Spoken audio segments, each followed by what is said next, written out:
everybody. This is ANIRUDH here speaking to you guys. I joined QSpiders in the month of June 2022. I passed out from East Point College of Engineering and Technology in the year of 2020. I previously used to work on a different company named Wistron.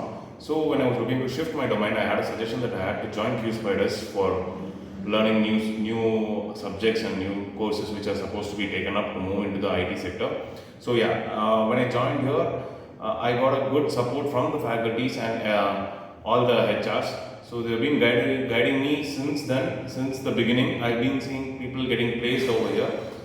And so this is very simple. I would always suggest anybody to join QSpiders because they assist everybody well, and they all teach you in a technically professional manner. All their skills are excellent.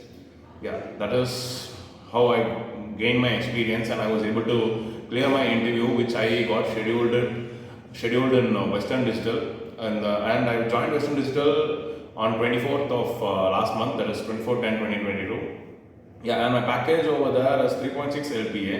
So I would like to inform everybody who I know, in case if they're looking to shift a domain or if they want to go into the IT sector, to join the QSpiders Hebbal Branch, because they've been supporting you and they'll be looking into your placements throughout, and your courses over here will be pretty much made simpler for you to understand, even though you're not from the technical background. So I'd like to just cheers to QSpiders. Thank you, QSpiders Hebbal Branch.